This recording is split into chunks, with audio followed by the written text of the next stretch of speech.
जानकारी सामने आ रही है। आपको बता दें, 4 नामों को लेकर कांग्रेस लगातार चर्चा चल रही थी। कांग्रेस के 4 नाम, जिनमें कर्मवीर सिंह बौद्ध का नाम सबसे ऊपर था और इस नाम पर मुहर भी लग चुकी है। इंडिया न्यूज हरियाणा ने इस नाम को लेकर चर्चा की थी और उम्मीद यही जताई जा रही थी और आखिरकार कांग्रेस की तरफ से जो नाम फाइनल हुआ वो कर्मवीर सिंह बौद्ध का नाम फाइनल हुआ। आपको बता दें, 9 अप्रैल को ये सीट खाली हो रही है और 2 राज्यसभा सीटों पर नॉमिनेशन का आज लास्ट डेट है और ऐसे में एक निर्दलीय उम्मीदवार की भी यहां पर नाम सामने आ सकता है। बीजेपी कांग्रेस की तरफ से अपने अपने उम्मीदवारों का नाम फाइनल किया जा चुका है। बीजेपी ने जहां पूर्व सांसद संजय भाटिया पर दांव खेला, तो वहीं कांग्रेस ने भी अब अपना नाम फाइनल कर दिया है, नामों का ऐलान कर दिया है। कर्मवीर बौद्ध का नाम कांग्रेस की तरफ से फाइनल हुआ है। राज्यसभा चुनाव को लेकर ये बड़ी खबर आप तक पहुंचा रहे हैं। लगातार चर्चाओं का बाजार गर्म था कि आखिर कांग्रेस किसे चुनावी मैदान में उतारेगी, आखिर कांग्रेस फाइनल मुहर किस पर लगाएगी। और अब नाम सामने आ चुका है कर्मवीर बौद्ध का।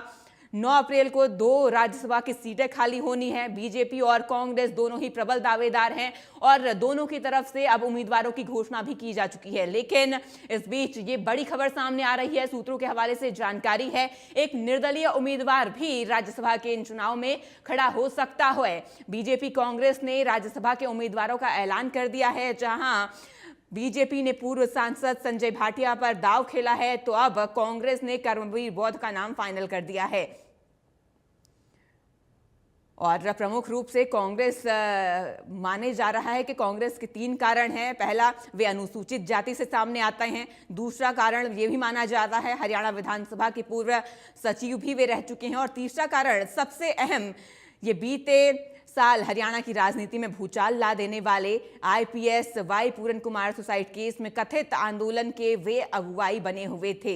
तो ये तमाम 3 कारण हैं जिसकी वजह से माना जा रहा है कि राज्यसभा के लिए कांग्रेस ने इनको प्रबल दावेदार समझा और अब कर्मवीर बौद्ध का नाम फाइनल किया गया है कांग्रेस की तरफ से। सूत्रों के हवाले से ये जानकारी है। एक और नाम सामने आ सकता है, निर्दलीय चुनाव में एक सदस्य यहां पर खड़ा हो सकता है। राज्यसभा चुनाव में एक निर्दलीय उम्मीदवार भी खड़ा हो सकता है। सूत्रों के हवाले से ये बड़ी अपडेट सामने आ रही है। तो हरियाणा की 9 अप्रैल को खाली हो रही है 2 राज्यसभा सीटें।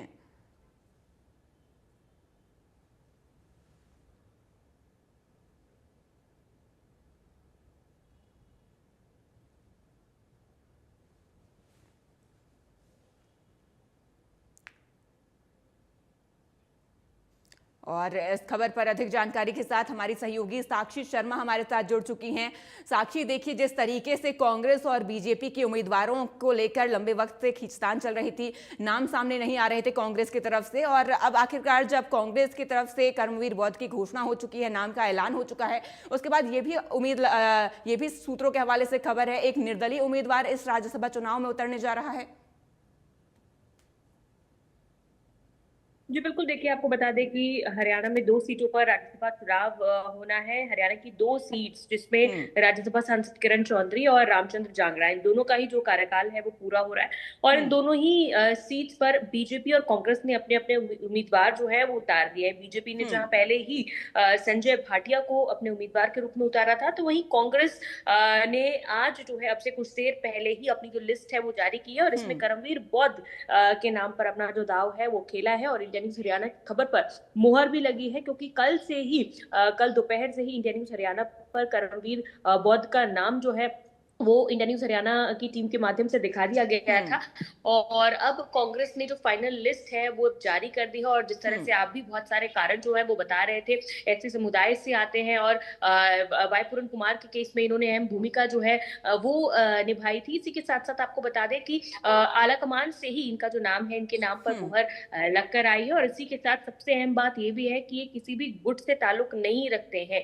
तो ये कांग्रेस में सबसे बड़ी बात है, क्योंकि कांग्रेस में जो गुटबाजी है वो हमेशा चरम पर रहती है और इस वजह से हमेशा जो है क्योंकि इसी वजह से भी एक रीजन हो सकता है कि कैंडिडेट की जो लिस्ट है वो इतनी देरी से जो है वो जारी की गई है, और आज नामांकन है और नामांकन वाले दिन ही सुबह सुबह इस लिस्ट को जारी कर दिया गया है। हालांकि कल देर शाम करमवीर बौद्ध जो है वो चंडीगढ़ में कांग्रेस के प्रदेशाध्यक्ष राव नरेंद्र के साथ मौजूद थे, और तमाम जो नॉमिनेशन फॉर्म भरवाने की फॉर्मेलिटीज है वो भी हमारे कांग्रेस के पुख्ता सूत्रों ने बताया था कि वो पूरी कर ली गई है। लेकिन अब ऑफिशियल तौर पर, औपचारिक तौर पर करमवीर बौद्ध का नाम जो है वो कांग्रेस की लिस्ट में जारी हो चुका है। वहीं तीसरी बात यह है कि अगर आंकड़ों की खेल की बात करें तो जो पहली सीट है उसके लिए 31 वोट चाहिए, वो बीजेपी के खाते में जाएगी, यानी संजय भाटिया का राज्यसभा में जाना लगभग तय माना जा रहा है। और इसी के साथ साथ कांग्रेस के उम्मीदवार को भी लगभग 28 वोट चाहिए, जो कि कांग्रेस के पास है।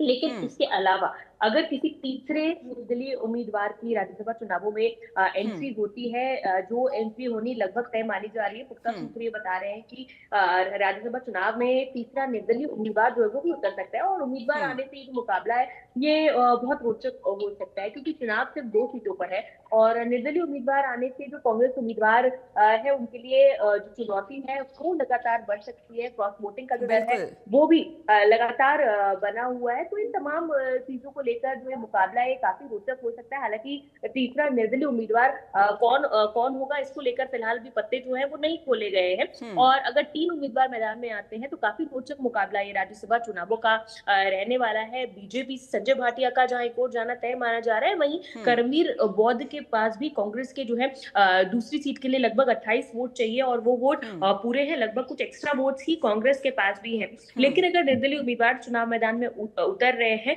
तो उन्होंने भी अपना वोट देने के लिए जो है वो तमाम विधायकों से अपील जरूर की होगी। लेकिन अब ये देखने वाली बात होगी कि कांग्रेस के जो विधायक है उनके द्वारा किसे वोट दी जाती है, करमवीर बौद्ध को वोट दी जाती है या फिर कोई निर्दलीय उम्मीदवार है उसे वोट दी जाती है, क्रॉस वोटिंग होती है। इन तमाम चीजों को लेकर संशय बरकरार है, और काफी रोचक जो राज्यसभा चुनाव बिल्कुल साक्षी, काफी रोचक राज्यसभा चुनाव होने वाले हैं, और हमारे साथ हमारे इनपुट हेड जुड़ चुके हैं दीपक शर्मा जी।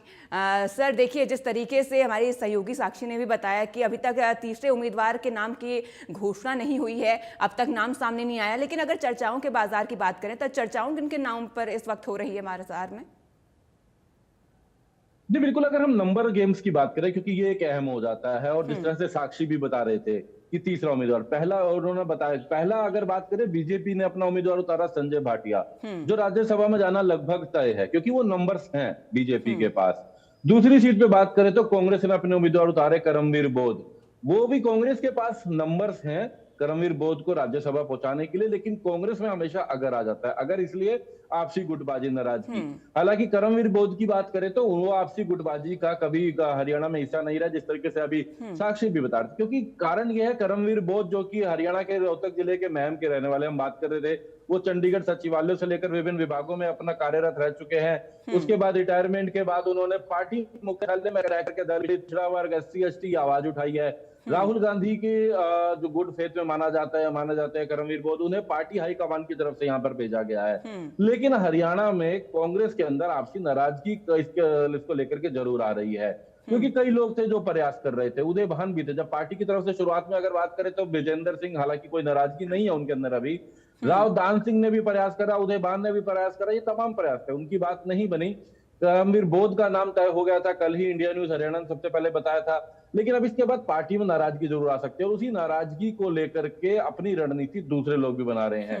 हालांकि अभी तक हम इसको तय नहीं कहेंगे, लेकिन तीसरा जो नाम है वो रोहतक से ही वो तीसरा नाम होगा, क्योंकि प्रयास तो राव दान सिंह ने भी करे, प्रयास तो एक हरियाणा के पूर्व मंत्री जो सिरसा से है उन्होंने भी करे, अब प्रयास रोहतक से जिले से एक ऐसा नेता जो कि बीजेपी से ही जुड़ा हुआ है, लेकिन वो अपनी एक अलग ताल जो है यहाँ पर निर्दलित हो सकते हैं। और जब तक, क्योंकि हम बात कर रहे थे कि जब तक वो अपना नामांकन नहीं भरते तो तीसरे व्यक्ति को अभी हम इसलिए सूत्र ही कह सकते हैं, लेकिन फिलहाल अगर बात करें तो संजय भाटिया का राज्यसभा में जाना तय है, क्योंकि बीजेपी के पास वो नंबर है, ना केवल वो नंबर है, उससे कई अधिक 20 नंबर और अतिरिक्त हैं बीजेपी के पास। हम कांग्रेस की बात करें, कांग्रेस ने भी अपना उम्मीदवार बनाया, चुनाव मैदान में उतारा करमवीर बौद्ध को, कांग्रेस के पास भी वो नंबर है, तकरीबन उससे 9 ज्यादा सीटें अभी और विधायक कांग्रेस के पास हैं जो चाहिए होते हैं। लेकिन अपना एक आंकड़ा लेकर के एक निर्दलीय भी अब चुनाव मैदान में आ सकते हैं।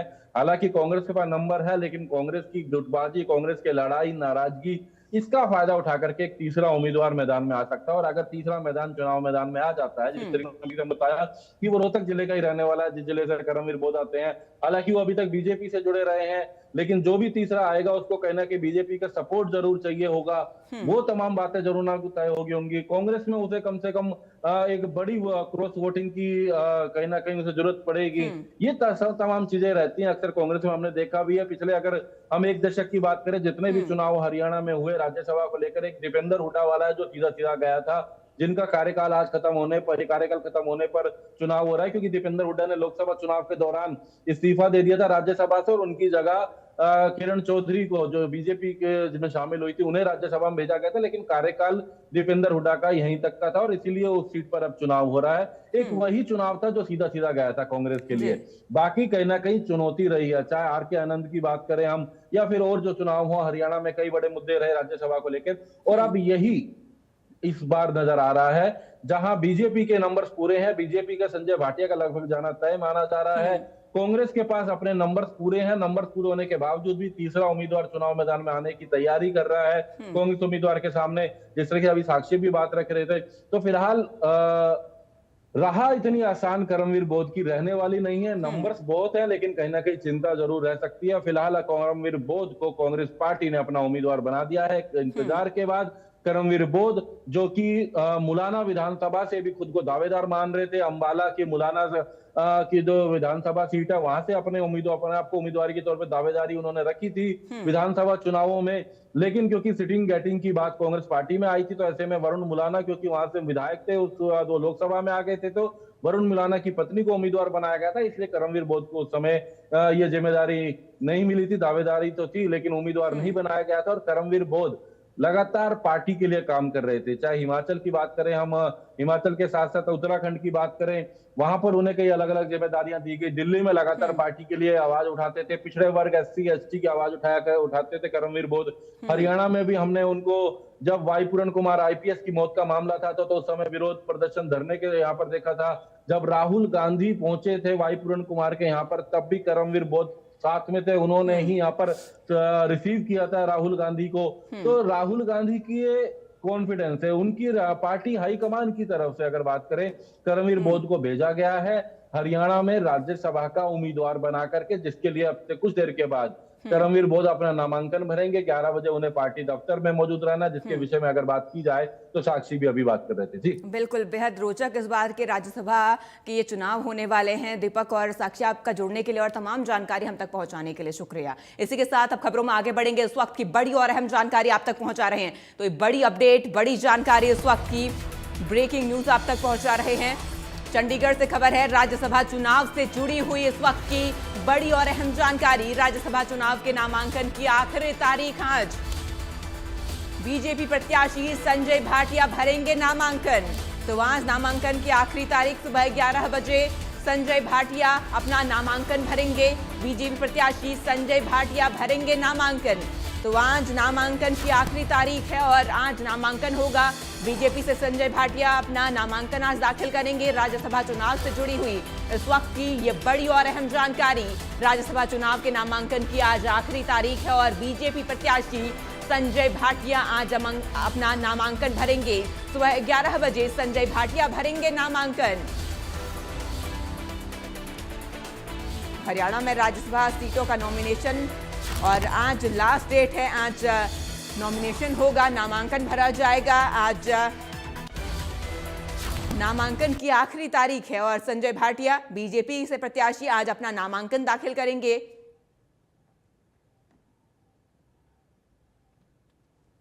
और अधिक जानकारी के साथ हमारे सहयोगी साहिल रुखाइया जुड़ चुके हैं। साहिल, देखिए, जिस तरीके से राज्यसभा चुनाव को लेकर गहमागहमी बनी हुई है, एक तरफ बीजेपी और कांग्रेस दोनों ही उम्मीदवार अब आमने सामने हो चुके हैं, इसी के साथ एक चर्चा और बाजारों में गर्म है। आज निर्दलीय एक चुनाव में एक उम्मीदवार उतर सकता है और इसी के साथ साथ आज नामांकन की भी आखिरी तारीख है। ऐसे में इस बार जो आंकड़ा है, जो नंबर गेम है, वो राज्यसभा चुनाव में देखने को मिल सकता है।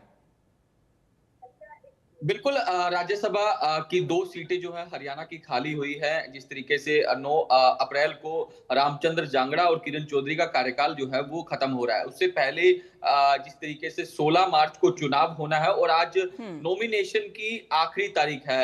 यानी कि आज नामांकन भरने की आखिरी तारीख है और कल जो है नॉमिनेशन की स्क्रूटनी जो है वो की जाएगी। तो ऐसे में संजय भाटिया जो भाजपा की ओर से उम्मीदवार बनाए गए हैं, पूर्व सांसद भी हैं, वो अपना नॉमिनेशन आज सुबह 11 बजे जो है वो हरियाणा विधानसभा पहुंचेंगे। वहां अपना नॉमिनेशन जो है वो भरने वाले हैं। इस दौरान हरियाणा के मुख्यमंत्री नायब सिंह सैनी, इसके अलावा हरियाणा बीजेपी के प्रदेश अध्यक्ष मोहन लाल बड़ौली, तमाम विधायक, तमाम मंत्री जो है इस दौरान मौजूद रहेंगे और उसी के साथ साथ कांग्रेस का उम्मीदवार जो करमबीर बोध है वो भी अपना नॉमिनेशन जो है वो फाइल करेंगे। तो ऐसे में अब देखने वाली बात ये होगी कि करमबीर बोध जब नॉमिनेशन भरने के लिए आएंगे तो वो कौन कौन से बड़े नेता जो है वो देखने को मिल सकते हैं।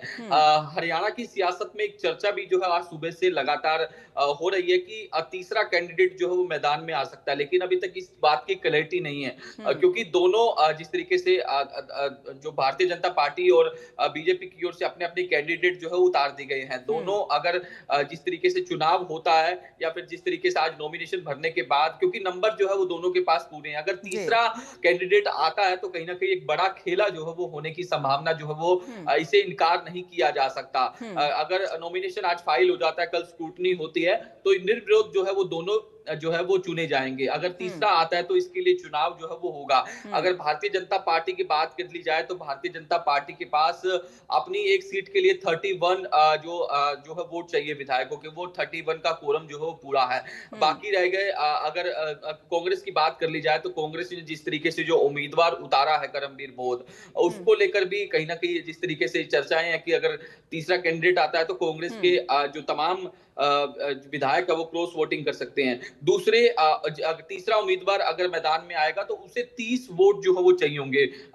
22 वोट मिलाकर इनेलो का समर्थन मिल सकता है, लेकिन 8 वोट अगर क्रॉस होते हैं तो तीसरा कैंडिडेट जो है वो जो है इसमें अपनी जीत जो है वो दर्ज कर सकता है। तो ऐसे में अब सियासी गलियारों में चर्चा जो है वो सुबह से इस बात की हो रही है कि आखिरकार कौन वो तीसरा कैंडिडेट होगा। भारतीय जनता पार्टी तो समर्थन करेगी, इनेलो भी इस पर विचार जो है वो करेगी, लेकिन अभी तक इनेलो की ओर से कोई क्लैरिटी जो है उस मामले में नहीं दी गई है कि अगर वो तीसरा उम्मीदवार आता है तो उसे समर्थन करेंगे कि नहीं करेंगे। लेकिन इनेलो को मिला के 22 जो है वो नंबर बन जाते हैं अगर तीसरा कैंडिडेट आता है, तो 8 वोट की जरूरत जो है वो क्रॉस वोटिंग की जो है वो जिस तरीके से देखने को मिल सकती है। लेकिन अभी तक इस बात की क्लैरिटी नहीं है कि तीसरा उम्मीदवार आएगा नहीं आएगा, लेकिन संभावना जो है पूरी जताई जा रही है और हरियाणा की सियासी गलियारों में इस तरीके की चर्चाएं जो है वो लगातार सुबह से देखने को मिल रही है। करमबीर बोध का जो नाम जो है वो फाइनल हो गया, क्योंकि करमबीर बोध जो है जो जिस तरीके से आईपीएस वाई पूर्ण कुमार के जो सुसाइड केस था उसके बाद ही चर्चाओं में आए थे, क्योंकि रिटायर्ड कर्मचारी हैं, हरियाणा सिविल सचिवालय में कई पदों पर रह चुके हैं।